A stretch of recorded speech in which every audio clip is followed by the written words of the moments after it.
Maddie and Steve, they set the stage. From classic bouts to the modern age. Every slam, every story, every legacy comes alive with wrestling pedigree. So tune on in, the spotlight's bright.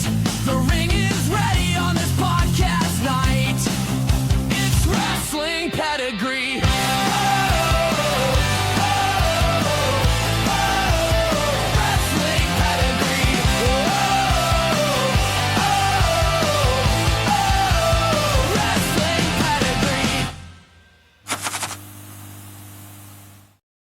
Oh, isn't it beautiful to be alive on a Sunday evening for me, but a Sunday afternoon for my co-host, Steve Hawkins. How are you, sir?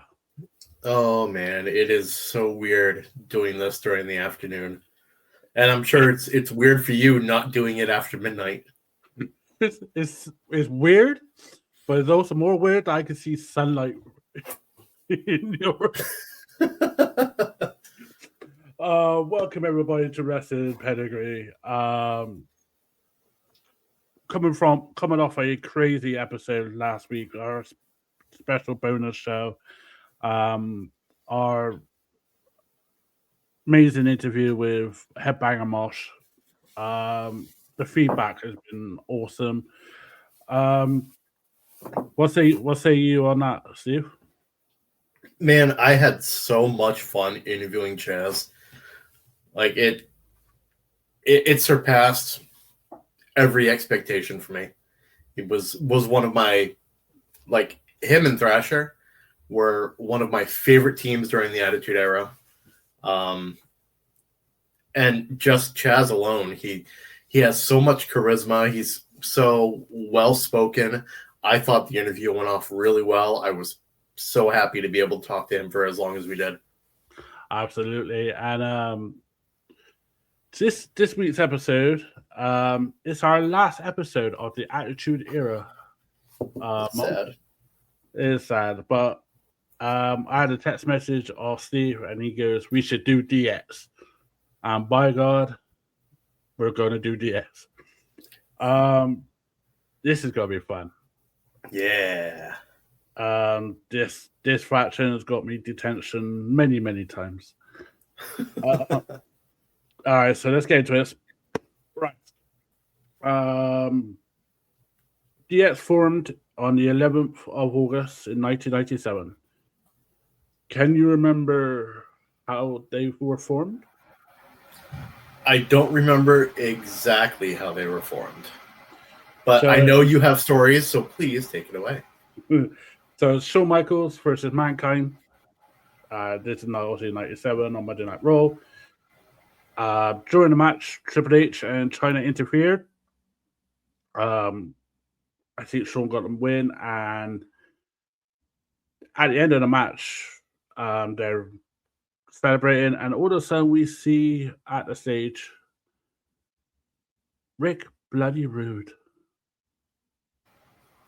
Can you remember Rick Rude's debut and what he was like in DX? I remember he was described as the insurance policy. Yes. Yep. I think the only insurance policy you need, if you need a good net breaker, he was good for it. Oh, of course. I'm really surprised. You know, with the way Rick Rude was there, I'm surprised that Shawn didn't do the tights like he did on, like, have Bret Hart's wife on one of his trunks. It would have been brilliant. Oh, yeah, it would have. It would have got like Paul Jake the Snake and yeah. So on that day, DX was formed. The Triple H, Chyna, Shawn, and Rick Rude. What was your first impressions when you saw the likes of Chyna? Obviously, she debuted before that, but what was when you saw her almost kill Marlena? When I saw her almost kill Marlena, I was like, wow, this is fucking amazing. I mean, I love Terry Runnels. And in that era, she was a dream. But seeing Joni come in, it was terrifying, to say the least. Like this big bodybuilder beast of a woman being able to ragdoll Marlena around. I didn't know what to think. I was the same as you. I kind of thought throughout the years growing up, thinking kayfabe was real, that it was literally a shoot, and she didn't like Terry, and she's literally just ragging her about. But that's how good China was. She made it believable that she could kill someone. So they started off. Yeah, obviously, Noah. Um,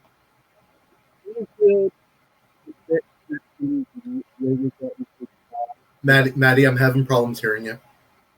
Oh, sorry. You hear me now? Yes. Do you feel DX had more real life click connections than NWL? Well, I knew they had the real life click connection. Being backstage before DX was formed, I saw how HBK and Triple H kind of mingled with each other.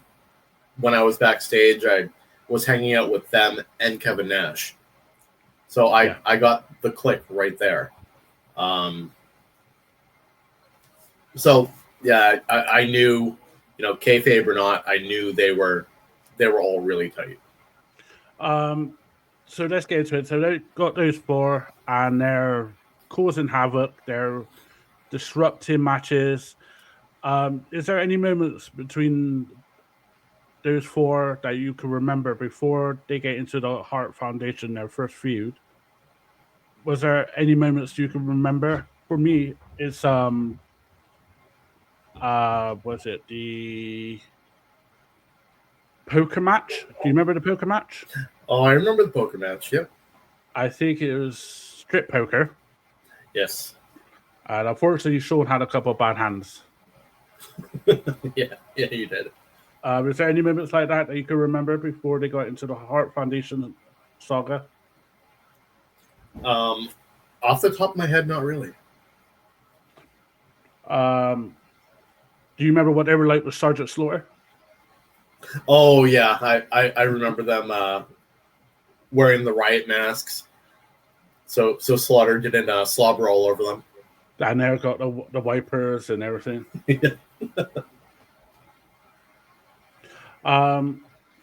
What about do you remember when they have an interview? This is when they first started. I think this is the second week, and they gave Michael Cole a wedgie. Yep, I remember that. I think it's in the ring. That's how their behavior was like. Yeah, my favorite moment with the original run of DX though is when they had to make the public apology. Holding it like a press conference, and them saying, "We will no longer say beep beep beep beep between the hours of 8 p.m. and 9 p.m." I remember that. Have you seen the unedited version? I have. They should have just done the unedited version. It was much better. Yeah. Obviously, they were crude. They were immature. Jokes about authority, like we just said about Sergeant Slaughter, and also Vince McMahon and Michael Cole. The first feud was obviously with the Hart Foundation. We talked about this before on past episodes. HBK beating British Bulldog at One Night Stand was one of the first knives, I think, of the X, right into authority. I think me and you both agree that was the bullshit call. Yeah. I think it was One Night Stand. Is it One Night Stand that he did it? He won the European title, wasn't it? Because it was both titles on the line. Was it One Night Stand?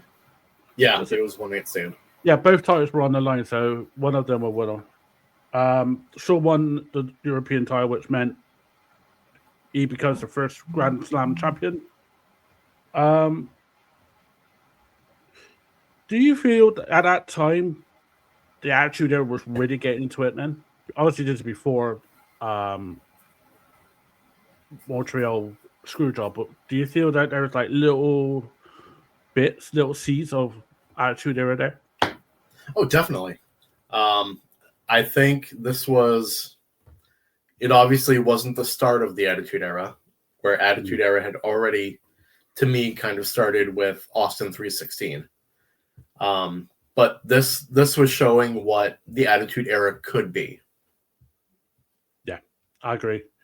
I think I remember Sean coming out in socks, just underwear with socks down there, and jumping up and down in JR's face and got fined, I think, $20,000. $20,000, yep. Yeah, that was like, and then they had a meeting in Virginia. Him, Triple H, and Vince, and there would have some of the writers or something like that and said, "That's what we need. We need Attitude," and that's what started it. Apparently, I think it was around September, so this was probably around the time.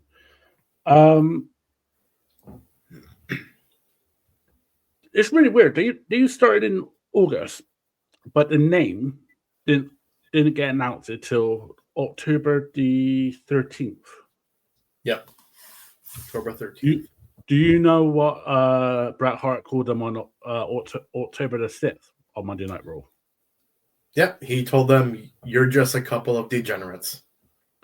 And by God, Shawn Michaels saw money and he went, "Yeah, I'm taking that."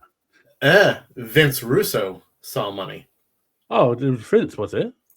Yep. It has been told by many people that Vince Russo is the one that put together the name of D-Generation X. Oh, so literally that's the only credibility that Vince Russo will get. Yep, because it's not even him tooting his own horn. It's other people saying, "Yep, I was there. Russo said this." But he does take credit for Stone Cold Steve Austin, The Rock, and everybody else. Yep. I'll take credit for taking giving the DX. I mean, that's some proper achievement. Yeah. Obviously the suck it gesture was known in the late 90s. Kids about saying suck it, and then DX took it and went where they took it and then put a rocket right behind them. Yeah. And I remember going to school telling everyone to suck it and then going to detention. Did you ever do that at school? Oh, yeah. I got detention a couple of times for it. You know, just walking down the hallways at school. Crotch shop, crotch shop, crotch shop. Hey, teach, crotch shop. Obviously, the Montreal Screwjob happened during this year, the beginning of the X really, for the first couple of months. They also did, which was really surprising, before the Screwjob, they aired the curtain call. Do you remember this? Yes. Yep, I remember that. What was your take? Because obviously, there's so many stories about curtain call. What was your take on them airing it, but also as a fan, what's your take on the current call? Like, do you think it was unfair that Triple H got all the shit for it? I absolutely think that it was unfair that Triple H got all the shit. I mean, yeah, I know at that time Shawn Michaels was the up and coming. He was going to be the next champion. And just seeing that, it kind of hurt me a little bit that everything went on Triple H. Also, kind of knowing Triple H personally, or being, I can't say I know him personally, being familiar with Triple H. I kind of had this connection. I'm like, wait, why are they doing this to Paul? Why isn't why isn't Sean taking some of this blame? Oh, Do you because think- Sean's the golden boy. Yeah, well, the other two guys went to WCW. WCW, and it all landed on Triple H. I think Triple H was supposed to win the '96 King of the Ring. Yep. That went to Austin. in retrospect, it was kind of a blessing in disguise because we got the birth of Austin 316. Which, by God, Vince Russo created. 97, Triple H won the King of the Ring anyway. He gradually going through, I think it was the Godwins. What was the matches there? It was like barn matches, the slobber matches, or something like that. Oh, the pen matches or something. Yeah, the slot pen, pig pen. Yeah, that's it. The slot pen or something like that. And he had to do those matches, and then obviously now he's in a big faction with the top dog, is Shawn Michaels. Do you remember the Sunny Days comment? I do remember the Sunny Days comment very well. Do you? Obviously, you knew the family of that bit a little bit. Did that cause any trouble? Did you hear any trouble that was like, wow, this is really shooting. This is really going too far? Nothing that I heard of. No. No. December 22nd, 1997. This is the biggest match ever in D-Generation X. It's Shawn Michaels versus Triple H for the European title, made by Sergeant Slaughter. It was a tough match. It was. It was so heartbreaking to watch. It was two of my very favorites being forced to lock up, and I don't know how they survived. I don't know. It was a barn burner, a complete slobber knocker. Exactly. I'm surprised Meltzer did not give this 6 stars. That's because it wasn't in the Tokyo Dome. I think if it was in Tokyo Dome, it could have got 9 stars and a riot. Oh, absolutely.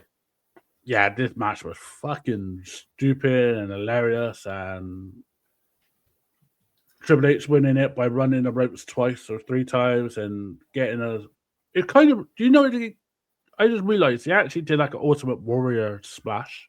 Yep. But Triple H protected Shawn. Mm-hmm. But that's when they did the Adrian gimmick and all that stuff. What was your take on them winning that match and the way they Triple H won it? I just thought it was hilarious, and it was, to me, something that I thought Triple H really needed at that time. He needed to be able to run with that title. Yeah, because he had the IC title, and then lost it to The Rock, and then all that stuff, and then he needed that European title. He didn't defend it that much though. No. But that's when it was faded in the background. Yeah. After that, 1998, Royal Rumble, casket match, Undertaker versus Shawn. What's your take on what would have been one of the most important matches, I think, in WWE history? I mean, those two always put on such a damn good show against each other. Like, and I'm not just talking about like WrestleMania 25, 26. I'm talking like anytime they were in the ring together. Like you put 2 ring generals in there together, and they put on fucking classic matches. Oh yeah. And why I say it's such an important match is because you got Undertaker and Shawn Michaels, which was a big match anyway in 98. But you also Shawn Michaels' injury, hitting his back on top of the casket, Yep. which it was an awkward bump.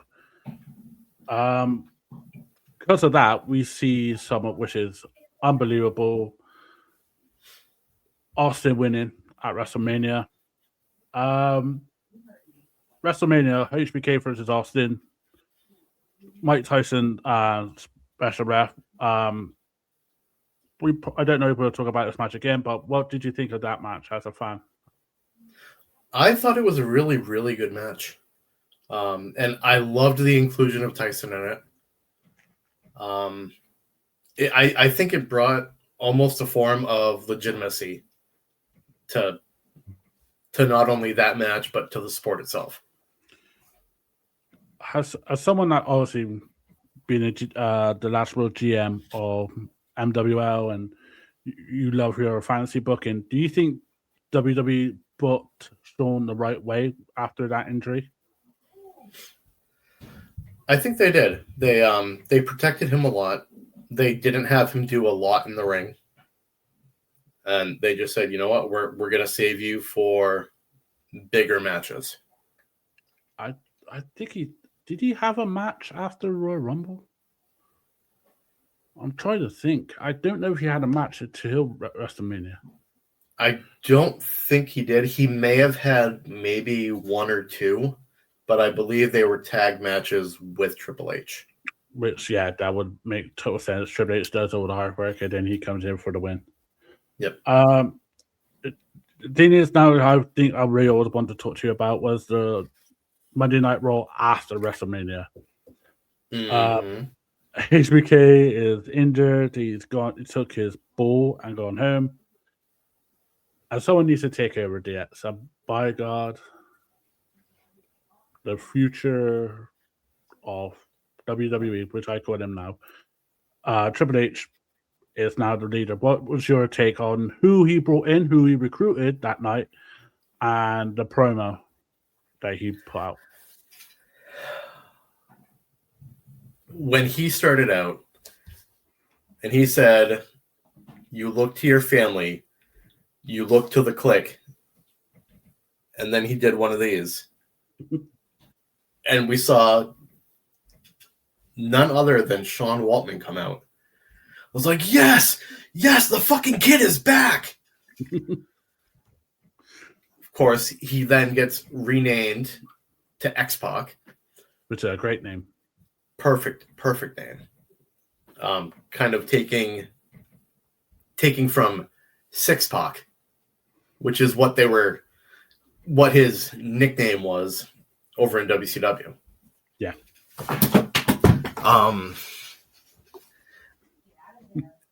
And then, of course, the New Age Outlaws.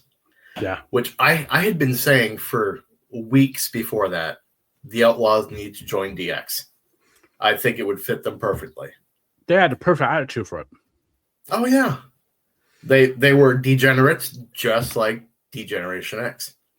Yeah. And, coming from just a couple of months before when they were the roadie, or at that time he started becoming the road dog Jesse James, and fucking Rockabilly. Oh, God. Great name, horrible gimmick. Yeah, I give you that. I thought they were doing great work on their own, and then they get the call to join Triple H and X-Pac. I was over the fucking moon. You could tell that Billy Gunn was the Shawn Michaels of the Guns, because by God, Bart Gunn only had one good left hook. Yeah, and even that one good left hook still left him, on the mat to Butterbean. Oh yeah, I think he had a good payoff. I mean, he won $75,000 for winning full brawl. So brawl for or whatever. So yeah, I really hope down the line when we got a spare day for a bonus episode, it's literally diving into full brawl. Where is it? Brawl for all. Brawl for all. I mean, it's such a shit concept, and I fancy doing an extra episode to piss off Russo. After that, I think X-Pac's great shoot on WCW was brilliant. The vignettes they did for, I think it was a Super Soaker ad. Yep. I think, yeah. Um, Which they they then got a callback to it during their Hall of Fame induction. Yes, and they did do that segment where I think Triple H said he was going to whip it out, and then it was the Super Soaker, and then at the Hall of Fame, as elderly men do, he did buy any blue chew. It was limp. What I was surprised when I saw this. The DOA had a bit of a rivalry with them at the beginning. When Yep. X-Pac and I think it Billy Gunn pissed on their Titan bikes. Yep. Are you surprised that didn't go as further as it did with DOA? Because they were a big faction back then. No, not at all. I think that was during the Gang Wars era of the Attitude Era. And DX wasn't really a gang. They didn't fit in with the Nation. They didn't fit in with Los Boricuas. They didn't fit in with DOA. They were just themselves. They were cheeky, immature assholes. And that's why wrestling pedigree works, because that's what we are. Well, I am anyway. I'm an asshole for it. So after the short DOA fight they had after pissed on their bikes, they had the rivalry with the Nation of Domination. Yes. Now, before we go into one of my favorite SummerSlam matches, can we talk about the parody? Oh, do we have to? Yes, we do. Okay. Enough that we won't get cancelled. You had DX come out of the Nation. We had Triple H has the Croc. We had Godfather. We have Road Dogg as Godfather. I do believe that's right. No. No. Wait. Yeah, no. No, right. no. We had Road Dogg as D'Lo. Mr. Ass as Godfather. China. Well, China was nothing. She was just standing there. Yeah, she was just China. Just China. Jason Sensation has Owen Hart, because Owen Hart joined at that time, which he did the best fucking impression ever. He did. And we had X-Pac as Mark Henry. Ms. Ark Henry. Ms. Hark. Who knew that Ms. Hark could just put Ms. would be a big name back then and now? What was your take on the parody and how each one of them represented it, especially X-Pac? Oh, I thought. Oh God, we have to get into this. All right, so this was 1998. Yes. Okay, so I was 14. I thought it was hilarious. Now, looking back on it, I'm going, wow, that blackface is in really, really bad taste. Like, especially with how dark they made X-Pac. Yeah, that was a lot of covers.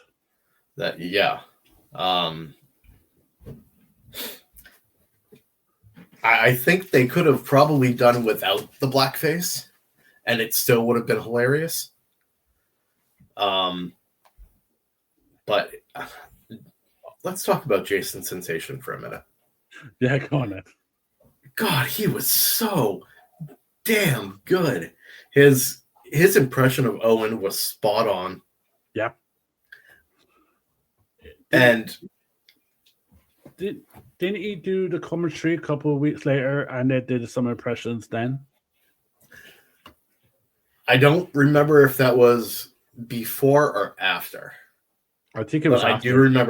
I do remember him doing commentary and doing all the impressions. I think it might have actually been before. I think it was after because I remember. I think it was after because I remember Owen getting pissed off that Jason kept on doing it because then he goes, "Look at my nose," and it was just literally like that. I remember the one line from Jason Sensation where he was talking about Triple H as Owen Hmm. Hart and said, "I'd love to stand nose to nose with you, but we'd be miles apart." And he goes, "Woo!" That's good shit. It was so funny. He's so brilliant, Jason. He was brilliant. I loved the impressions. The Austin one, Shawn Michaels one. I think he did so many which he done on special shows, like the comedy shows you guys had in America. Yep. Like obviously you didn't want to talk about the Xbox thing, but I'm really surprised that people didn't pick up on Billy Gunn because Billy had it kind of not as obviously not as black as Xbox, but it was getting there. So It was. So it's amazing how everybody picks on Xbox, but then you see Billy Gunn dressed as a golf and a right behind him. And I mean, similar. I mean, Billy was always a little darker, anyways, because he tanned. Yeah, so you could have just looked at it and said, "Oh, maybe he over tanned a little bit." With X-Pac, there was no mistaking it, though. What's that's definitely true. That was some good shit right there. But while they were doing that, they were at war. I want you to explain to me because we love shit when it's like this, when it's real, when it felt real back then. What's your take on this storyline? Oh man. Okay. So, first, let me go into a little story about MWL. Now, as you guys know, MWL is the Meltdown Wrestling League. Mm-hmm. It is. I'm a general manager of one of the brands, Surge. Now, prior to me becoming general manager, I was in a stable. We were called Chaos Theory. Mm. Now, I had this plan when we went over to invade one of the other shows, Diamond, that we were going to do the invasion storyline. It wasn't just going to be me showing up and demanding a match. We were going to film the whole thing standing outside of the Verizon Wireless Arena in Manchester, New Hampshire, where at the time I lived. Yeah. So I had everything ready. I had my Primal Instinct t-shirt, which was the tag team that I was part of. I had my tag team title to throw over my shoulder. I had camo pants. I had camo bandana. I was ready to go to war. And I was going to do this whole thing and make it just like DX's invasion of WCW Nitro. It ended up falling through because, nobody could coordinate their schedules. Mm. But this invasion that DX did, it was hilarious. I remember watching on the edge of my seat that night. Just like, oh my God, are they actually going to get in? Are we going to see Kevin Nash? Are we going to see Scott Hall? Are they going to interact with anybody from WCW? Of course, by the end of the night, I was very disappointed because there was no WCW stars on WWE TV. But that doesn't change the fact that this was so funny. And I so badly wanted something to happen. I remember a story. I don't know who it was. It was them coming down the ramp. The shutters are going down. I think it's either Scott or Kevin or the WCW guys were just waving at him like, hi. I think I remember hearing it was Kevin. Yeah, it was surprising it was Kevin. But that segment going down, get the shutters closed down on them, and the New Age Outlaws knocking on the shutters, said, whoo, and they went home. Them going to the CNN towers. I think it's CNN Tower Yep. in Atlanta. Going there, pissing everyone off there, get a kayfabe arrested. Um, that was uncalled off. That was the first time I think WWF mentioned WCW. Do you think? I know we're going off a bit. Would it be so cool to see WWE do it with AEW? You see, I don't think. I don't know. I think it's a completely different landscape right now. Yeah, that's true. But in that case, do you think they did it really well with NXT and TNA then? I think it could have been done better with NXT and TNA, but I do think it was done really well. Yeah, it was done better than people probably thought of. Yeah.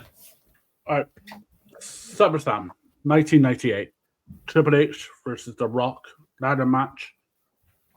One of the best matches I think I ever seen both of these two do. One of my favorite matches of all time. Just everything in there was just brilliant. What did you think of that match? I thought it was a really good match.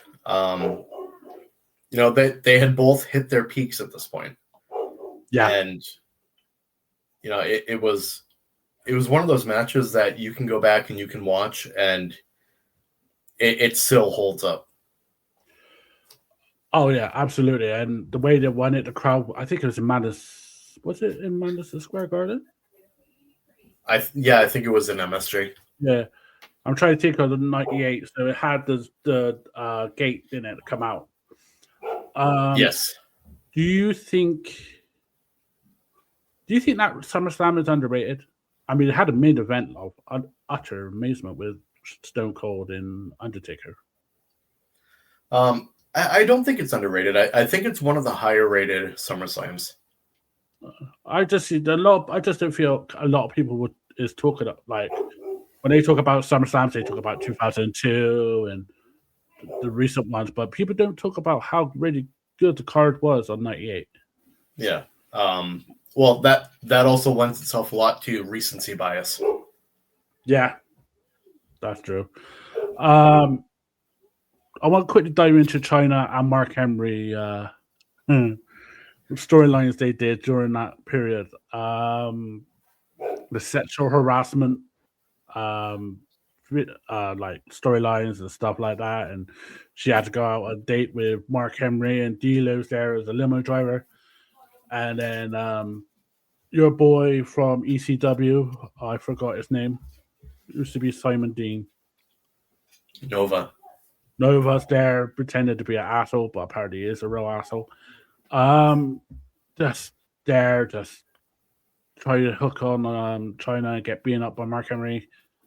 Those vignettes and those segments and that storyline was brilliant, wasn't it, for both of them? It really was. And I believe this was the birth of Sexual Chocolate. Yeah. Yeah. Which was a great gimmick for Mark Henry. It gave him something to show that he was more than just the world's strongest man. Yeah. It was I think it helped D'Lo and all. I think people found love for D'Lo. Yeah. Because he had to be a wingman. After Survivor Series 98, the X feuded with the Corporation. I always want to know, what's your take on the Corporation back then in 98, where Rock just joined, Ken just joined, Bossman obviously is there, and they're gradually getting tests and that, and then Kane. What was your take on the Corporation in late 98? I thought it was an absolute powerhouse. They had some great superstars. They obviously had the backing of Big Man. Getting The Rock in there, I think, just made it even better. Oh, yeah. I mean, it was perfect for him. It was the perfect spot for him. Yeah. Do you feel When Shawn Michaels came back as commissioner, what was your thoughts on that when you saw him come through the curtain and he's the new commish?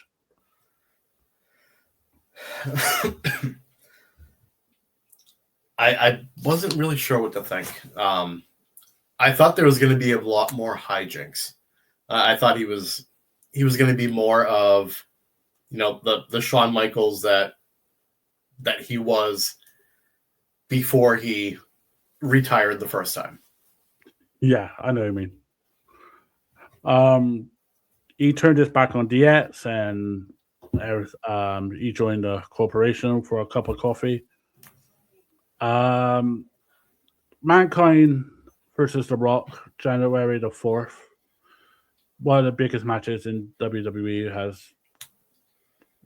it's been covered so many times, and Tony Schiavone is a legend for it.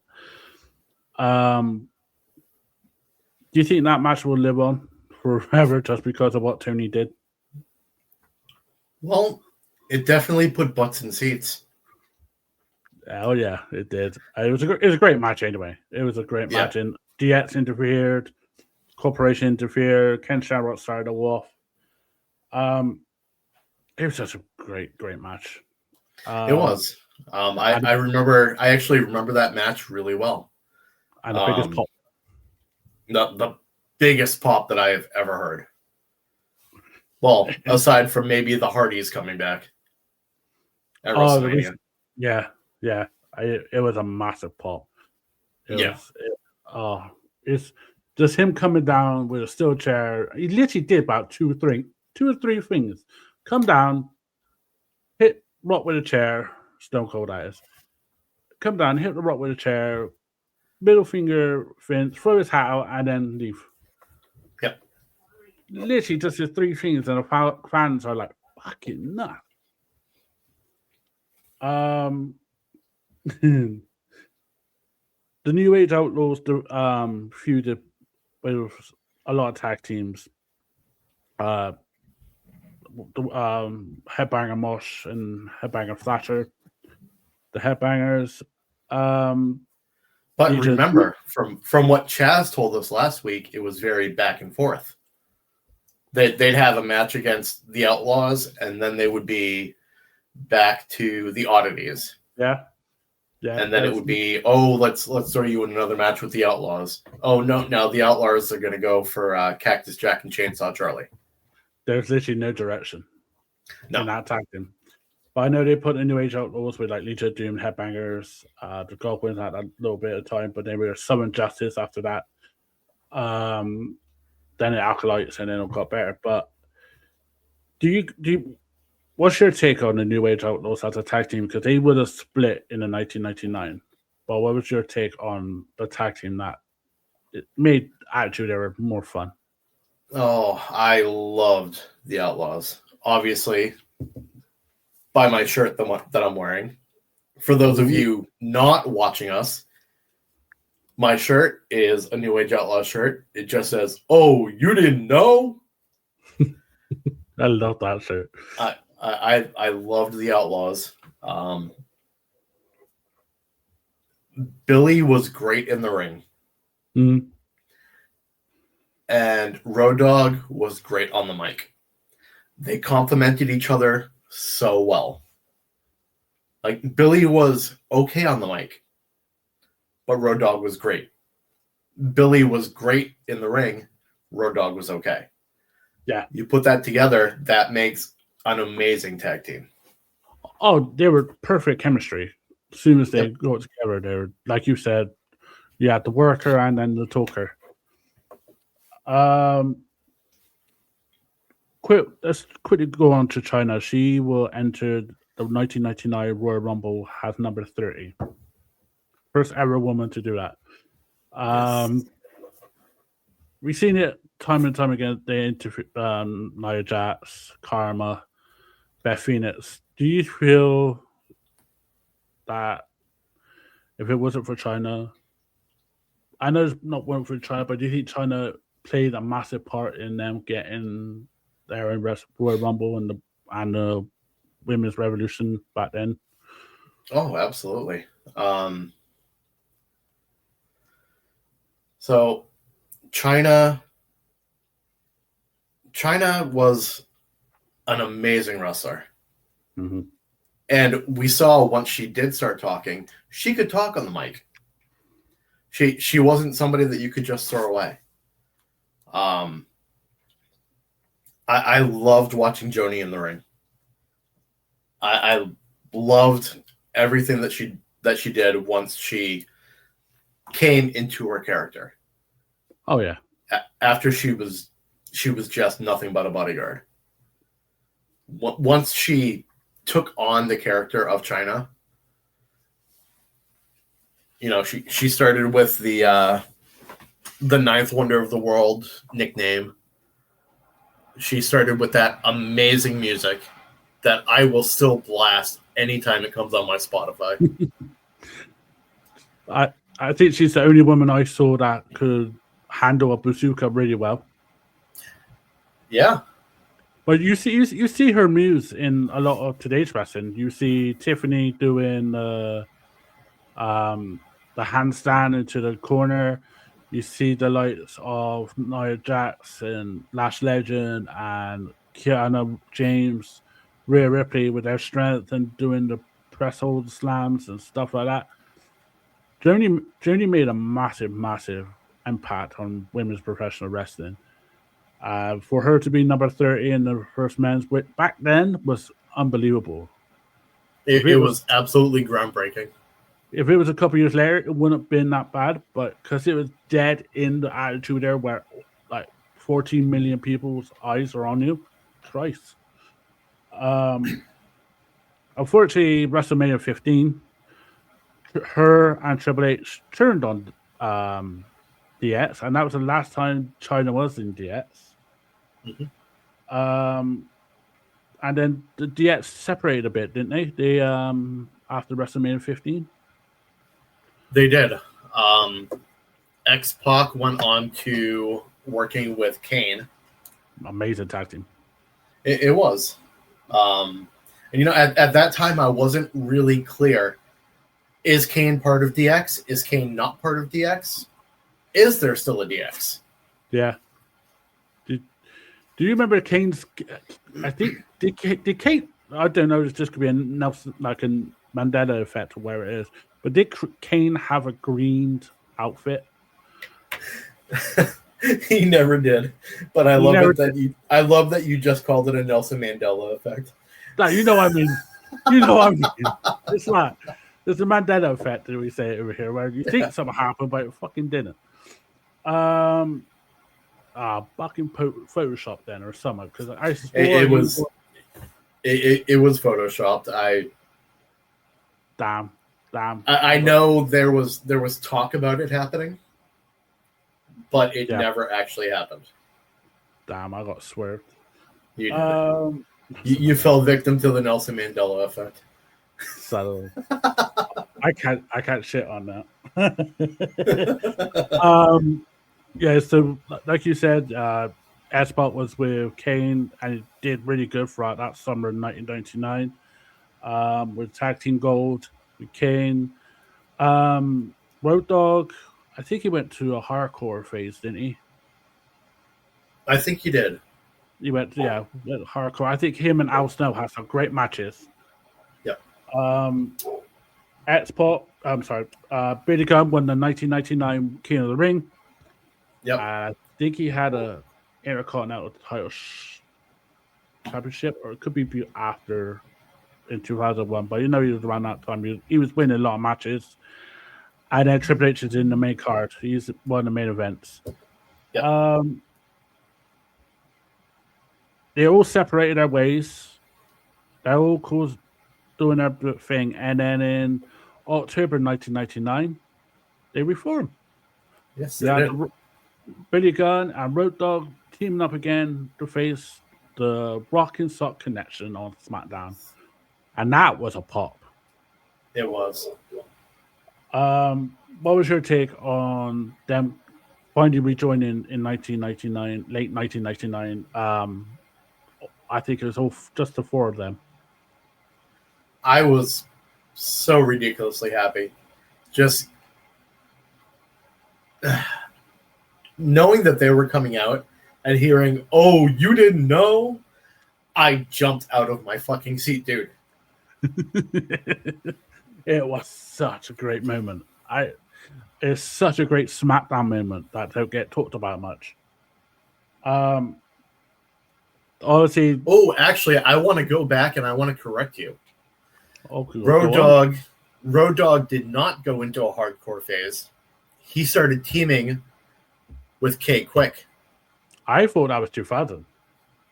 No. K Quick, Ron the Truth Killings was around WWE in the Attitude Era. Yeah, but I thought that was November 2000 because in 1999 the McMahon Hillsley era started, and they were together from 1999 to August 2000, and then they split up again, and then he found Truth. Are you sure? Throw it in your Google machine, my friend. You know what? I will trust you.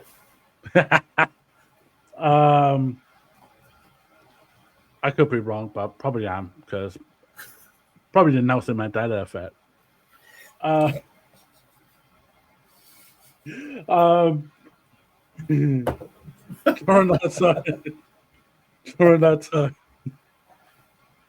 During that time, China becomes the first woman to win the Intercontinental title, the only woman to win the Intercontinental title. That's just a crazy, isn't it? That she's the only female. And now there's actually a woman's Intercontinental title. There's a woman's US title. It's just craziness. The legacy she leaves. Yeah. They get back, so the DX get back together. Triple H marries the boss's daughter. The McMahon Hillsley era starts, and DX are causing trouble everywhere. I mean, fucking everywhere. Do you remember the Radicals joining up with DX? I really don't remember that. Could be a Nelson Mandela effect. No, it was the Radicals. The Radicals turned on Cactus, so they could all get contract jobs, and I think it was DX, and the Radicals, whatever it is, versus Too Cool, Rikishi, Rock, Cactus, and then Kane came out. It was something like that. It was a massive fight on the Monday Night Raw, and Kane returned, and all the lights come out, and there comes Paul Bearer. Huh. No, I don't remember that. It was a crazy. This is like February the 7th, something like that. 2000. It is a crazy end of the episode of Brawl. We're talking 26 years ago. Yeah, I barely forget. I barely remember what I was doing 26 minutes ago. But apparently, since we're 54 minutes in, I've been on Wrestling Pedigree. Exactly. And seeing well, it could be a Nelson Mandela effect, to be honest with you, bro. I'm gonna play that tonight, I tell you. In August, as said, they split up again. They went their own ways. Billy helped out China when Eddie cheated on her. Yep, then I do remember that. He became the one, Billy Gunn, which I loved. By the way, if you've not seen it, people ask who says one Billy Gunn theme song for sitcoms. Yep. Someone's used it for Golden Girls, and it fucking works. Yeah. Road Dogg, like you said, with K Quick. Thank God for Road Dogg, because WWE will not be perfect without Truth. X-Pac began with X Factor. Yeah. So that was a good start. And obviously Triple H won many world titles and many babies with the boss's daughter. So it was just crazy. 3 babies with the boss's daughter. 3 babies with the boss's daughter. And, many world titles. Yes. That was the road of DX in the Attitude Era, as we're only covering the Attitude Era of DX. I think down this year we probably will cover 2002 to 2010 when Sean retired. I look forward to 2006 era. I'll tell you. What's your take on the history of DX that we saw? DX defined the Attitude Era. They were so entertaining. They were good in the ring. They were exactly what the Attitude Era needed. They were silly. They were the opposite of Stone Cold Steve Austin, except for the whole, beating up your boss thing. Sometimes they did. Yeah. But I think they were the perfect complement to what they were doing with the very serious Stone Cold Steve Austin and the over-the-top The Rock. Yeah. And the, excuse the pun, deadly serious Undertaker. I like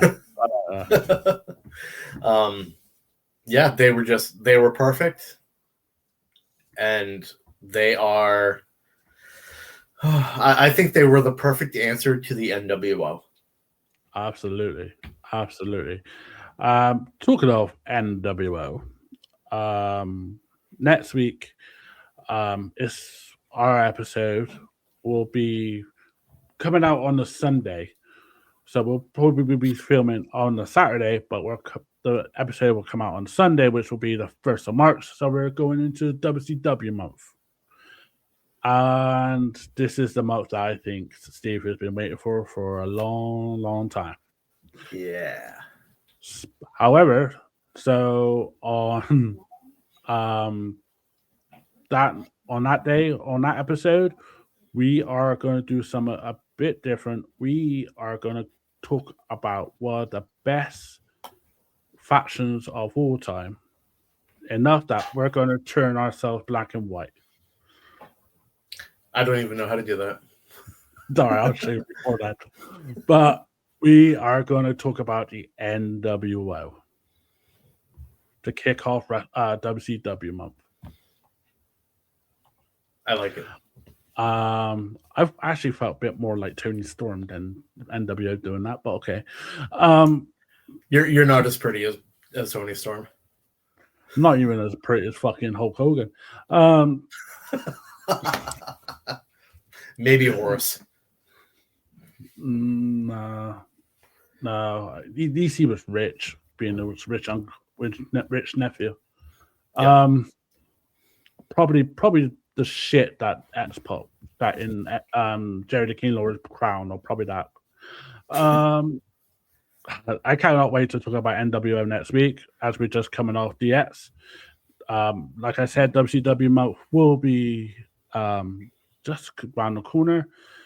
We got a lot of surprises coming up, including an interview with a well-known, well-respected wrestler, and a little more fun going down the road. And I think Steve is going to rant a lot more with WCW because we will be covering Invasion next month. We will be covering the bad shit of WCW. We usually are positive, but by God, we got to look at the fuck ups they did. With that, Steve, where can people find you, sir? Oh, you know where to find me. You can find me under Facebook, or you can find me on Facebook under my government name, Steve Akins. You can find me on Instagram as So Many Tragedies. Find me on X under pedigree_Steve. You can try to find me on TikTok, but I have no clue what my name is. Probably that. What's my name? Yeah. Try that. See how far it gets you. You can find me slinging chips 5 days a week for way too many hours. Find me on MWL. If you are interested in joining MWL, we are in the last quarter of our season. So message me on Facebook and I will get you in. We're always taking people. It's a great opportunity to, do your predictions, build your character, tell a story. And if you don't know how to tell a story, I'll do it for you. Because I am the best at what I do. Okay, I'll give you that. And plus, but if you did not know, Steve has Braun, Scott, and Rick Steiner at his house. So that's who you can hear. Yep. I love that.